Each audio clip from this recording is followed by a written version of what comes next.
Ukraine is longing for peace. Europe is longing for peace. The world is saying it doesn't want any war, while Russia is claiming she doesn't want to intervene. Someone here is lying. This is not yet an axiom, but by far not only a hypothesis.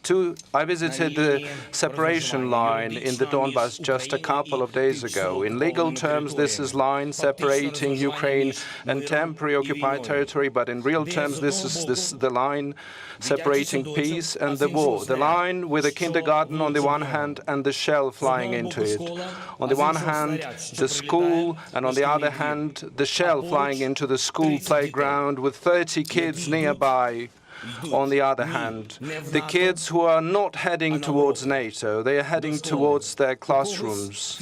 Some of them might be having their physics classes, and with their elementary knowledge of physics, even these kids will know that alleging that it was Ukraine to have shelled these objects is just silly. Other kids might as well be having their math classes. They don't need a calculator to figure out the difference between the total number of shelling in the last 2 days and the number of times Ukraine is mentioned in the Munich Security Report. Yet some kids might be having their history class, and so when they see the shell crater in their playground instead of their school playground, they might start asking questions, has our world completely forgotten the mistakes of the 20th century? Where does the appeasement policy usually leads to? How did we get from the question, what's the point of dying for Danzig, to dozens of millions having to give away their lives for Dunkirk, as well as dozens of other European cities? These are horrific history lessons. With this, I'm simply trying to make sure we have been reading the same textbook so that we are all on the same page about one main question. How did we get to this point in the 21st century where the war is being waged and people are dying in Europe? How come that time-wise it's already longer than World War II? How did we end up in the biggest security crisis since the end of the Cold War? To me, as a president of the country which lost part of its territory, thousands of people, the country surrounded by 150,000 army with heavy armament and machinery on our borders, to me, this answer is obvious. The security architecture of our world is brittle, it is obsolete. The rules that have been agreed upon by the world dozens of years ago are no longer working. They are neither catching up with new threats nor being effective in overcoming them, just like a cough syrup instead of a good COVID vaccine. This security system is slow and failing us time and time again because of different things: egotism, arrogance, and irresponsibility of countries on the global level. As a result, some countries are committing crimes while others resort to indifference, the indifference that turn them into accomplices. It is symbolic that I'm saying this here. 15 years ago, it was Russian Federation who made the statement here and putting the challenge to the global security. How did the world respond? Appeasement. What do we have as a result? The annexation of the Crimea and aggression against my country at the very least. The UN, which was initially called to safeguard peace and security, cannot protect itself when its own charter being violated as one of the Security Council members annexing the territory of another founding member, while the UN itself is ignoring the Crimean platform, established to deoccupy the Crimea and advocate for the rights of the Crimean Tatars. It was here 3 years ago when Angela Merkel said, "Who can pick up the pieces of the world's puzzle? Only all of us together," she said, to a rush of audible excitement in the room which stood up to applaud. Unfortunately, the collective ovation failed to transform into collective action. So now that the world is talking about the threat of a big war, it begs the question, is there anything left to pick up? The security architecture of Europe and beyond is almost destroyed. It's too late now to talk about fixing it. It's high time for a new one. The mankind did so on 2 occasions, having paid an extensively high price. It is the 2 world wars. We do have a chance to break that trend before it became a trend and build a new system before we pay millions of casualties with based on the experience of 2 world wars, without the 3rd one to come in. Here in UN, I already mentioned that there is no such thing as "it is not my war" in the 21st century, that annexation of the Crimea and the war in the Donbass is a blow to the whole world, that this is not about war in Ukraine, this is about the war in Europe. I mentioned this in 2019, 2020, 2021. Will the world be able to hear me in 2022? This is no longer a hypothesis, but not yet an axiom. Why not? Because it requires proof. It requires something more than just tweets and statements in mass media. Action is needed. The world needs this action, not Ukraine.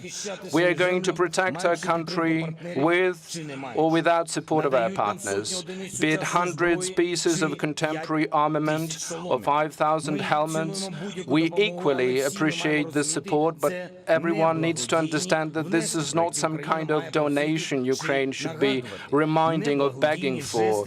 This is not just a broad gesture that Ukraine should be bowing down for. This is your contribution into the European and international security for which Ukraine has been serving as a shield for 8 years now, a reliable shield, holding back one of the largest armies in the world. That same army which is now poised on the Ukrainian, not EU member states' borders.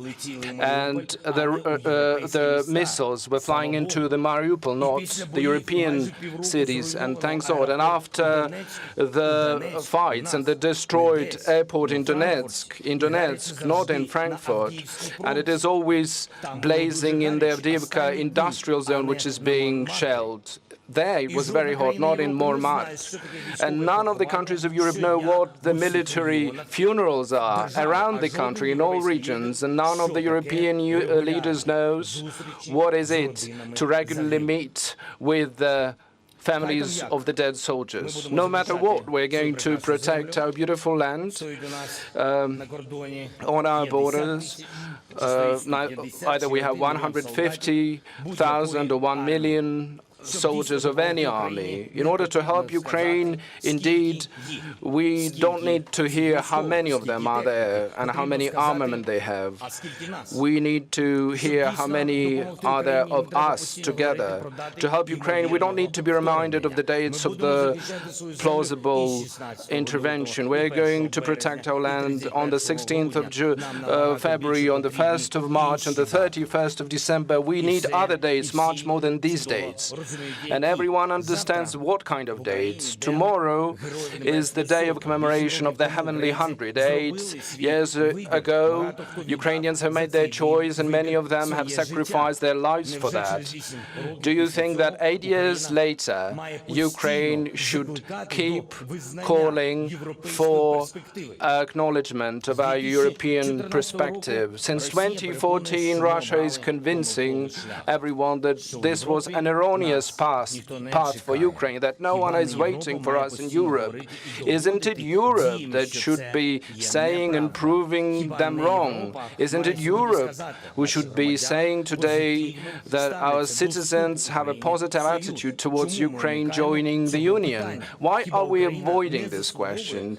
Doesn't Ukraine deserve to have direct and frank answers? The same is true about NATO. We are told the doors are open, but so far the strangers are not allowed. If not all members are willing to see us there, or all members don't want to see us there, be honest about it. Open doors are good, but we need open answers, but not the years and years of closed questions. Isn't the right for truth part of our opportunities? And the sooner, the better. The sooner summit in Madrid, for example. rhetorical. The Russian Federation is saying that Ukraine wants to join NATO to bring the Crimean back by force. It's good to hear that bring back the Crimea is something that they mentioned their rhetoric, but they didn't read carefully Article 5 of the NATO Charter. The collective actions are for protection, not for attack. The Crimea and the occupied lands of Donbass will come back to Ukraine, but only through peaceful process. Ukraine is consistent about Normandy and Minsk agreement. The foundation is the recognition of the territorial integrity and independence of our state. We want to have diplomatic resolution of the military conflict, exclusively, I would like to emphasize, based on the international law. So what in reality is happening now in Minsk in the peaceful process? 2 years ago, with the presidents of France and Russian Federation and German Chancellor, we agreed about a full-fledged ceasefire, and Ukraine is committed to these agreements, and we are observing them. We keep not responding to the provocations. We are submitting proposals to the Normandy Foreign Trilateral contact groups, and do we see instead shelling and bullets? Our soldiers are dying, our peaceful population is dying, civil infrastructure being destroyed. The last 2 days have become very symbolic. Massive shelling from the armament prohibited by the Minsk agreement. It's important to allow for the observers for the OSCE to visit. They are being threatened. They're being scared. All humanitarian questions are being blocked. 2 years ago, I've signed into law the unconditional access of humanitarian organizations to the detainees. But on the temporarily occupied territories, they're simply not allowed. After 2 exchanges of prisoners, this process has been stalled and blocked, although Ukraine has been sharing the approved lists. Tortures until the death in the notorious isolation prison in Donetsk now is the symbol of human rights violation. In November, the 2 new crossing points that we opened in Luhansk Oblast have not been put into operation, and we see this as an obstruction under false pretext. And Ukraine is doing its best to push this discussion, for political questions as well. In the TCG, in the Minsk process, we have submitted the proposals and the drafts of law, but everything is blocked and no one is talking about them. Ukraine demands urgently to unblock the negotiation process. At the same time, this does not mean that looking for peace is limited and restricted only by that.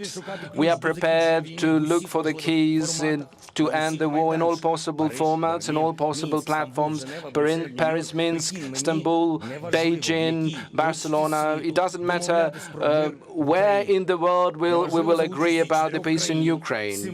4 countries will be there, 7 countries will be, or 100 countries. It doesn't matter. The most important, Russia and Ukraine to be there.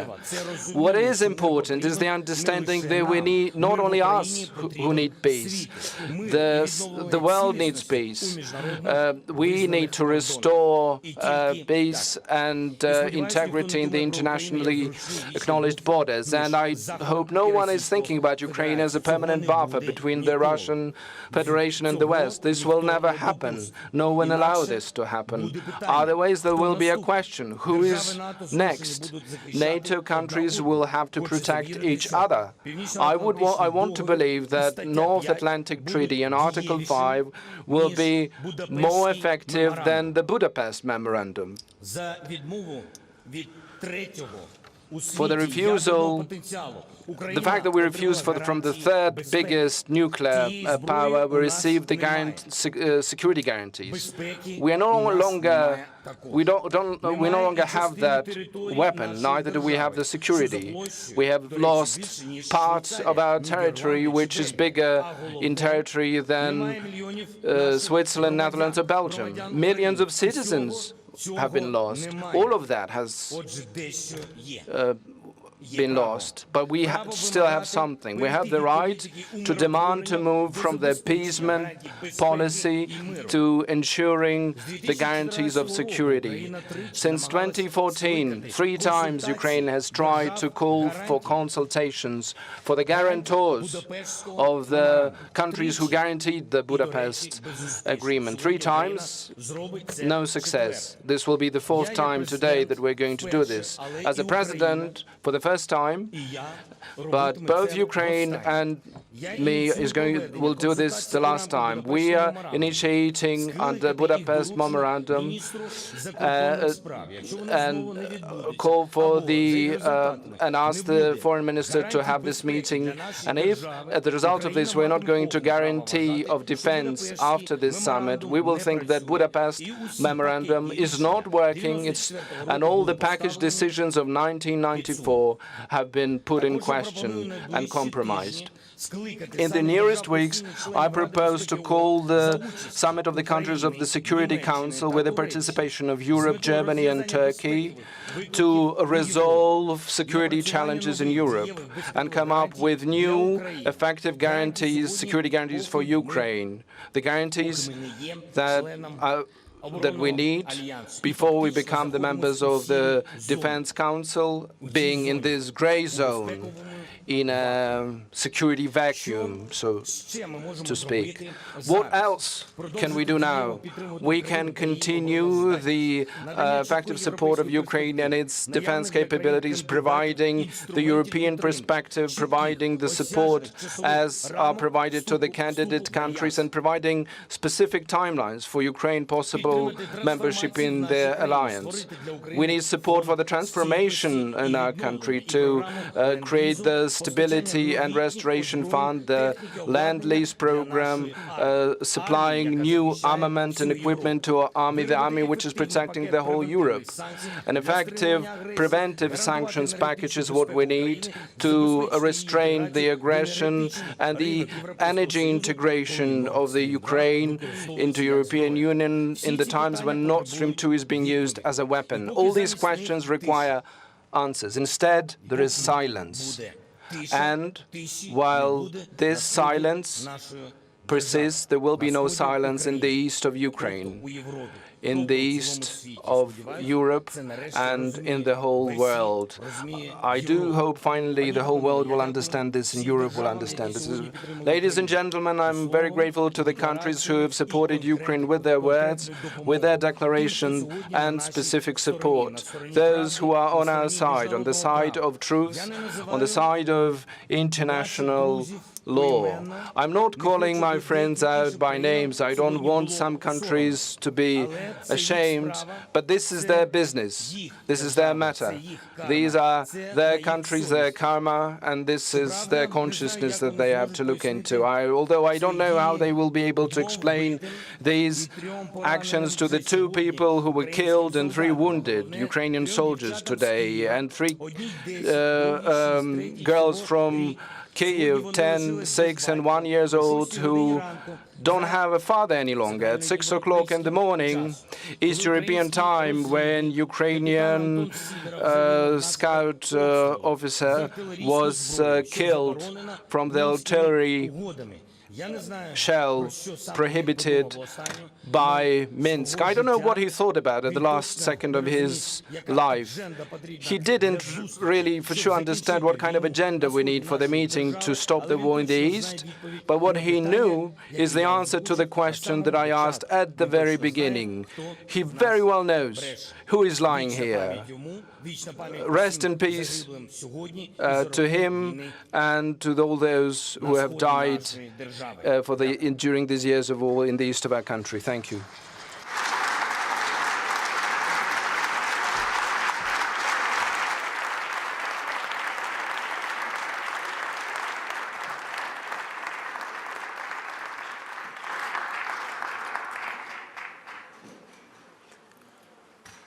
Mr. President, you gave a very impassioned speech just now, and we'll get to it in a moment.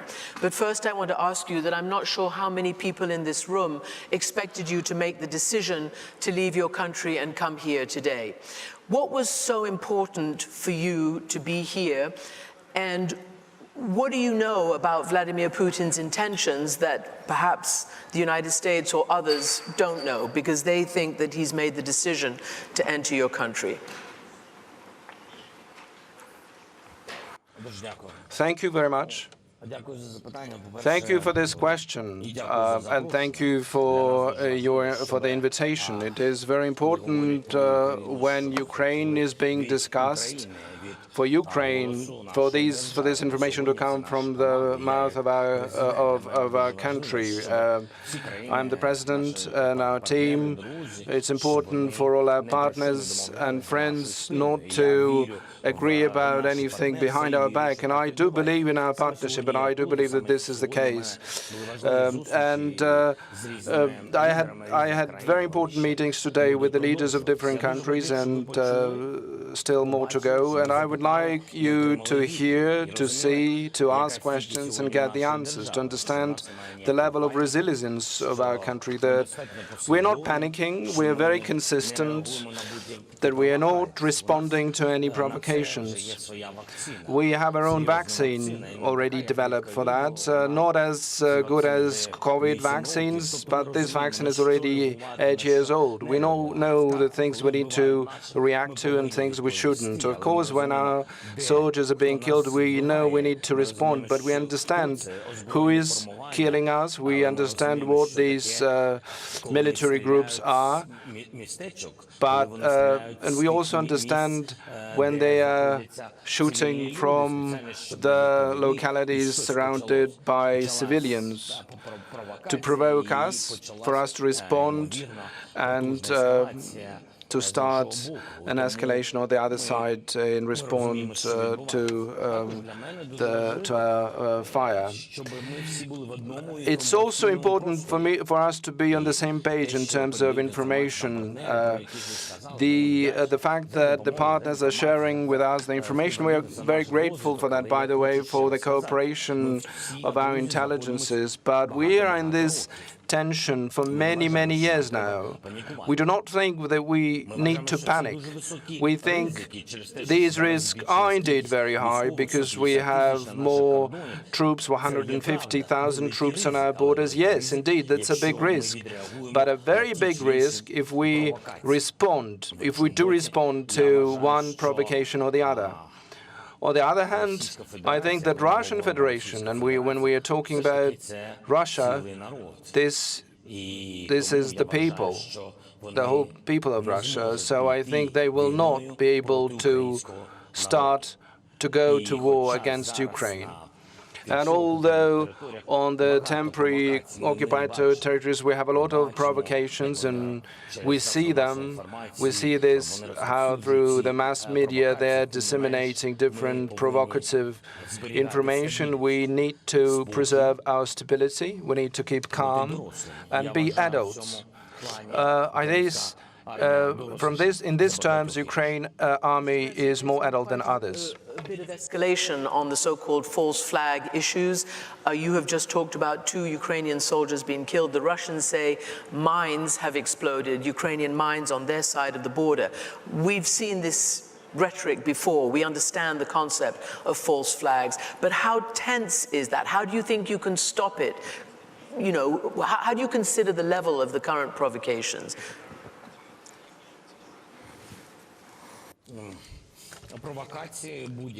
Any provocations are very dangerous. As I already said, I think the most complicated question that in the Crimea, in the temporary occupied territory of the Donbass, along the borders of Ukraine and Russia, there's 35,000 on the temporary temporary occupied territories, there's 35,000 more and 150 along other borders. So provocations are indeed very dangerous if you have this number of troops. One shelling, one fire, cannon fire can lead to a war. And we perfectly understand, as I said, I do think so, and this is what our partners believe. I mean, the partners that are around us, who have joined borders with us, who know the history of the Soviet Union, and they do understand the kind of risks we are facing. The Poland, the Baltic states, Lithuania, Estonia, Latvia, Moldova, they know what that could lead to. So we need to be very careful. I can't tell you about what will happen now. If you compare to 2014, 2015, there were much more casualties, unfortunately. When someone in mass media says that now this is the most horrific situation, that is not true. It is horrible, it's a tragedy for our nation, for our people. It is a tragedy, and in future you will see that this is the tragedy for Russians as well, who used to have good relationship with Ukraine. How do we stay neighbors and live with each other from now on? But we are in a different point of our life. We're not talking about neighborhood. We are talking about the war, and that it shouldn't start. This is why the risk is high.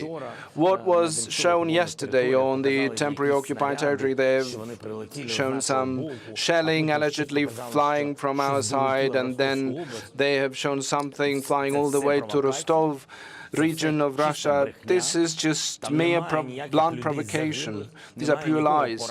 There's no one dead or wounded.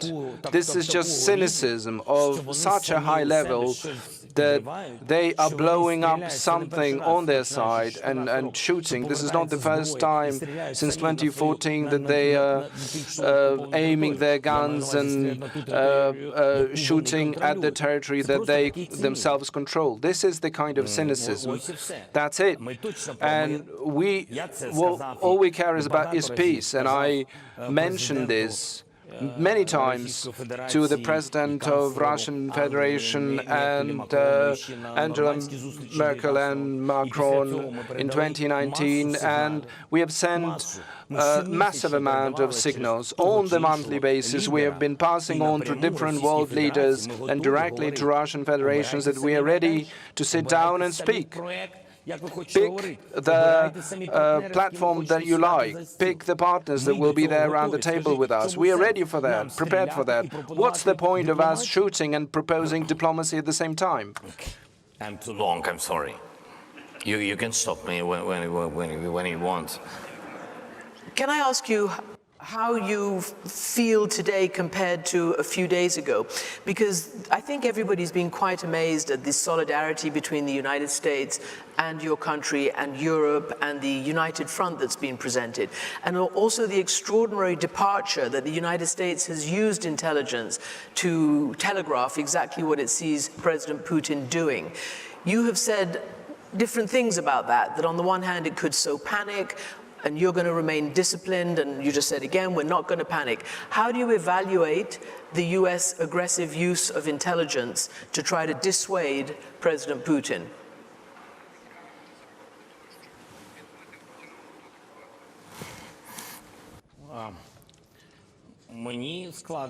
It's difficult for me to judge how United States should be using their intelligence. I guess they're doing this in a professional manner.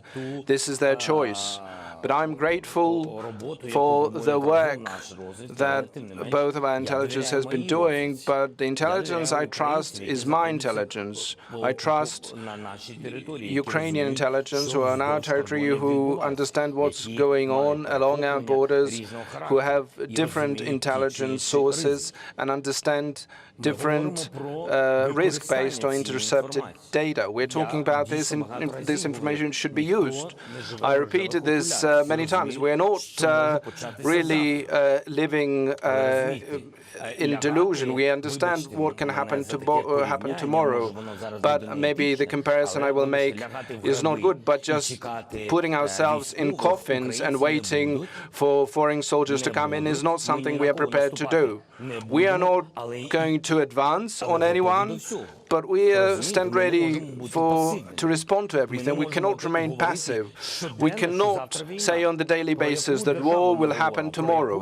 What kind of state is it going to be? What kind of economy is it going to be? How can you live in the state when on the daily basis you're being told that tomorrow the war will happen, tomorrow the advance will happen? It means crushing national currency, money being taken out, business flying out. Can you live in that kind of country? Can you have a stability in that kind of country? No. And those who want to disbalance our country from within are multiple, and everyone wants Ukraine to be weak. Weak economy, weak army, and if there's weak army, you can just go ahead and invade, and we won't be able to protect neither our people, neither our children, nor the economy. This is why our response is very calm to one piece of information or the other. We have to assess it. We have to think not how to react to what I just got, but I have to digest this information. I have to understand what will happen after my words, after my reaction to this, what will happen to my people. What will happen after these people will run to the banks to take money from their deposit accounts, after they start fearing and the panic will start? We have the information war, the hybrid war going on. This is why Ukrainians are not giving up. In different sense of this word, we want to live day after day and protect our country. If you want to help us, we have lots of examples. Apart from this information, there are a lot of very concrete things. Strengthen our arm, give us more armament, strengthen our economy, invest in our country. Bring your business in. If you're afraid, okay, give us cheap financing. Give us support, finance, grant support. Why, when we are giving money, why we're always getting these conditions? You have to do 1, 2, 3, 4, 5, 6, 7, and dozen of other reforms. Is there any other country in the world who would have such a strong army on the eastern borders with all these reforms implemented at the same time? That is not easy. But we're not panicking. We just live our lives. We want to live as a strong country. That's it. Mr. President, you talked again about NATO. I'm sorry. I just wanted to add. I'm sorry for interrupting you. Sorry. We had a discussion some time ago with one of the leaders of one of the leading countries, and we were talking about the sanction policy. We had a different vision on how sanctions should be applied when Russian aggression will happen. And we are being told that you have several days and then the war will start. And I said, okay, then apply the sanctions today. Yes, they say, we apply sanctions when the war will happen. I'm saying, fine, but you are telling me that it's 100% that the war will start in a couple of days. Then what are you waiting for?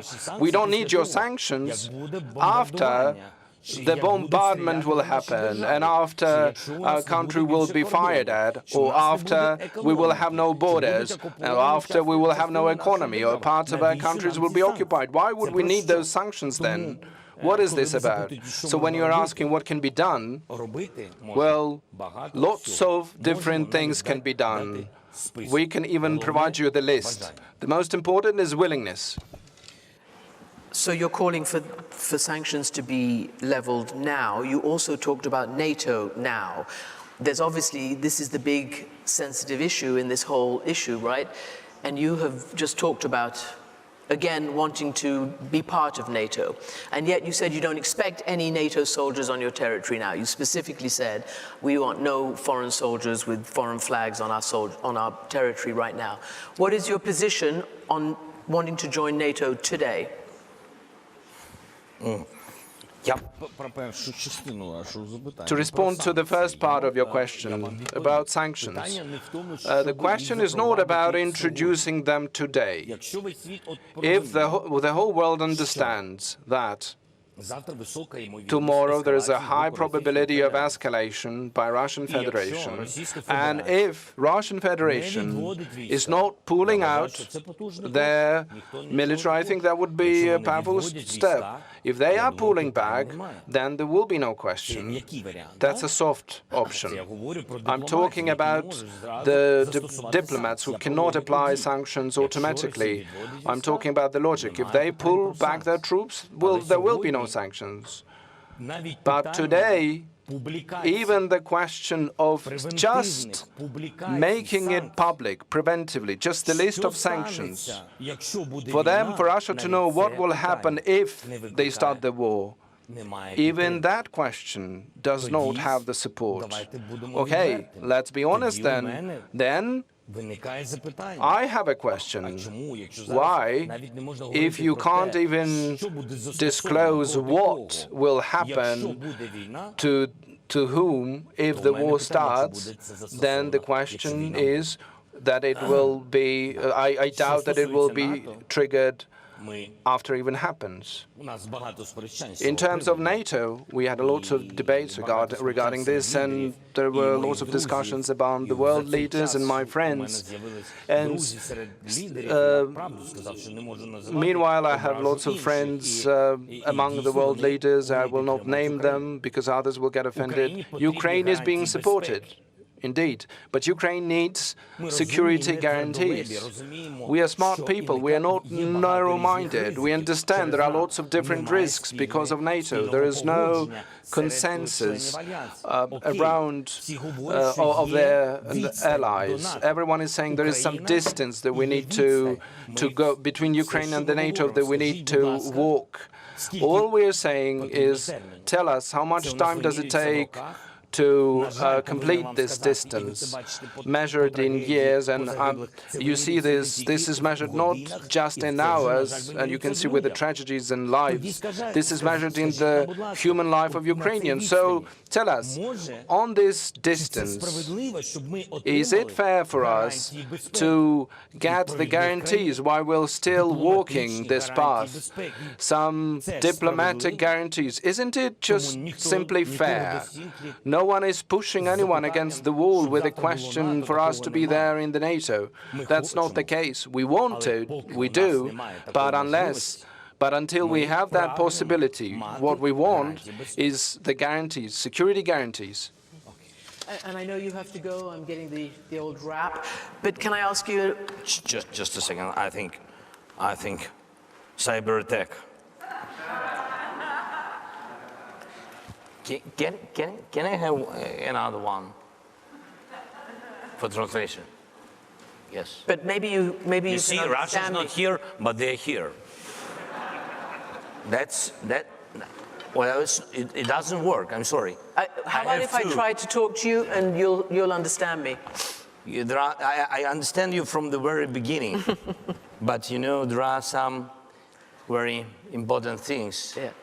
So what I want to ask you, Mr. President, is that the US has its intelligence. You said you have yours. What is your interpretation of Putin's intention? Not his capability, his intention. Do you think that he will invade? He will decide to do that? Or he has?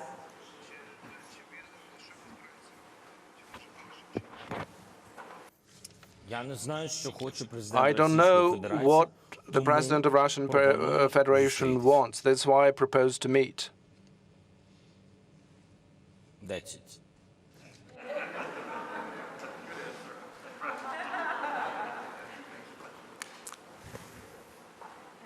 On that note,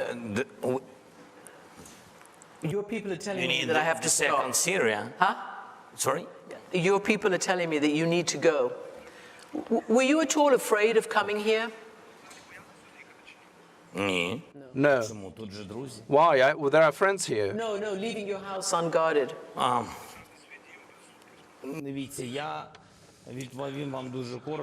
my response will be very brief. I'm sure that our country is in good hands. This is not just my hands. These are the hands of our soldiers and our citizens. I think my visit here is important. And I would like to say that I had breakfast in the morning in Ukraine, and I will have my dinner in Ukraine as well. I never leave home for long. Thank you so much. And DW's chief international editor, Richard Walker, is standing by for us at the Munich Security Conference. Richard, what was your main takeaway from that speech? Yeah, well, Monica, I would certainly agree with some of your summary just there.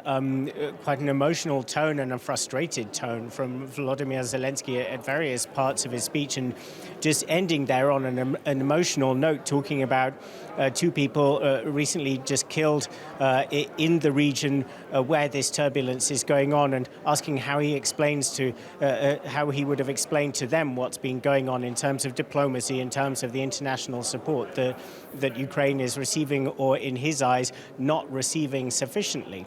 And I think maybe what I would pull out of this speech by Zelenskyy is maybe he knows what his audience is here, that his audience is not necessarily the Russians, but that his audience is the countries which are ostensibly supporting Ukraine, and sort of throwing down the gauntlet to them to some extent on some of the key questions here. For instance, Ukraine's desire to join NATO.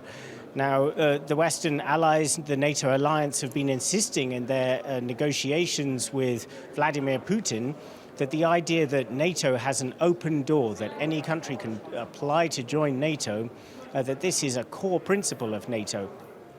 Well, Volodymyr Zelenskyy saying, well, if this door is open, please tell me if there are any countries who really don't want us, because the door is notionally open to them, but they don't see any progress there. So he actually pushing for a timeline for Ukraine to join NATO, around the same time that most Western leaders are suggesting that the prospect of NATO membership, if there is a prospect at all, is a pretty distant one for Ukraine. So I think that one example of Zelenskyy sort of suggesting that Ukraine feels strung along to some extent by Western powers in the face of this aggression from Russia. Right. And you just mentioned also that he knew his audience, he knew who he was talking to. Did you get a sense of how his speech was received by the delegates in Munich? He got roaring applause right at the beginning, and as soon as he mentioned soldiers, it sort of died down abruptly. What was your impression? Yeah, well, I mean, that was very striking at the beginning, the standing ovation for him. Of course, that should be no surprise. I mean, the circumstances of him coming here, it has to be stressed, really are quite extraordinary. Ukraine under the threat, potentially, of imminent invasion, and the president coming here to Munich to call for support. But of course, a lot of these messages that he has for Western powers, for the Americans and for others, are quite slightly uncomfortable ones, particularly, for example, with respect to Germany. Now, we were just talking earlier before Zelenskyy took to the stage about Germany's position on supplying arms to Ukraine, defensive arms, the Germans saying that they don't want to do that for historical reasons, also pointing to the fact that they are meant to be acting as mediators between the Ukrainians and the Russians in the diplomatic process around this crisis. Well, Zelenskyy not calling out Germany by name, but a couple of glancing mentions to Germany won't have gone unnoticed by the German delegations here, referring to the 5,000 helmets that we just mentioned earlier that the Germans are supplying, but not going beyond protective helmets. This is seen pretty caustically by the Ukrainians and also by some other Western allies. So an uncomfortable message also, at least between the lines, from Zelenskyy to the German hosts here.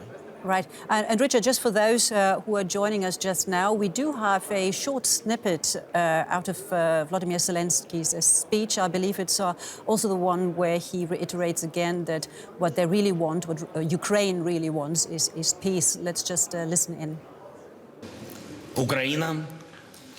Ukraine is longing for peace. Europe is longing for peace. The world is saying it doesn't want any war, while Russia is claiming she doesn't want to intervene. Someone here is lying.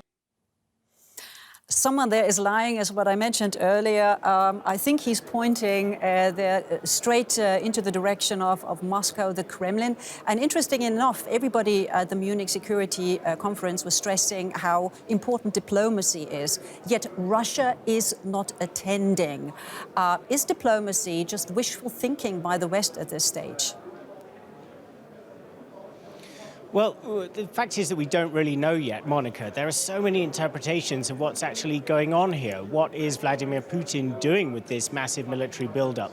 Now, one significant theory in recent weeks and recent months has been that the amassing of troops and the holding of all of these exercises around Ukraine has been not necessarily preparation to invade, but the presentation of a military threat to invade, to go hand in hand with a push on the diplomatic front to extract concessions from the West over Russian security, particularly, for example, to say that NATO will no longer expand, i.e. to rule out that Ukraine would join NATO. So is this military build-up simply something which is going hand in hand with a diplomatic push? Well, the closer we get to a possible invasion, the less likely that understanding appears, of course, because if the Russians really do appear poised to invade, and the sense of the pushing for a pretext in eastern Ukraine that we've seen over the last 24, 36, 48 hours does point in that direction, then that might suggest that Vladimir Putin was never really serious about the diplomatic sort of of what he's been doing here. But the honest fact is that people don't really know. And it's only Joe Biden, the US president, who last night said that he believes that Putin has now made that decision. That's a rare voice of certainty in this whole situation. Most Western leaders and people like Jens Stoltenberg, we were just referring to earlier, the Secretary General of NATO, they really look more at the sort of capabilities that you see in the region and think, well, the capability is there, so that may mean that the intention is there too. Exactly. And interesting enough, it's not just Russia missing this Munich Security Conference, China too. And we've certainly seen in the recent past, also for the opening of the Olympic Games in Beijing, that Moscow and Beijing seem to get on really well. And there are closer ties being forged. I believe you had a chance to talk to the Chinese Secretary of Foreign Minister there. Did he have anything to say about this current crisis? Yeah, so Monica, we weren't actually speaking to the Chinese foreign minister. There is no Chinese delegation here in Munich, but he did take part in the conference via satellite link. So he did take part in an event here. He gave a speech and then took part in a conversation with the chairman of the conference here. And this was very interesting to watch. Because, as you say, we've seen increasing signs of a growing closeness between Russia and China, and this raising alarm bells in the West that if Russia and China grow closer and closer together, that this only increases the challenges that the West are facing. But Wang Yi's message on what's going on at the moment was quite, he was seeming to straddle both, different sides of this situation. So on the one hand, he was very supportive of what the Russians are calling for in terms of security guarantees from the West. So Russia is demanding that the West say NATO will no longer expand. Wang Yi very clearly underscored that message, said that the Chinese also believe in that. But when asked by Wolfgang Ischinger, the chair of this conference, whether China's official commitment to territorial integrity of all nation states, i.e. all members of the United Nations, Wang Yi did explicitly say that yes, Ukraine is no exception. So there would be some things that the Russians would have been pleased to hear from the Chinese there, that they agree that NATO should no longer expand. But the rest of the world will have been pleased to hear those words from Wang Yi about the territorial integrity of Ukraine. So quite a mixed message from China. Very interesting to hear that. Well, thank you so much, Richard, also for clarifying the context in which this conversation took place. Thank you so much, Richard Walker there, DW's Chief International Editor, following the Munich Security Conference for us. Thank you.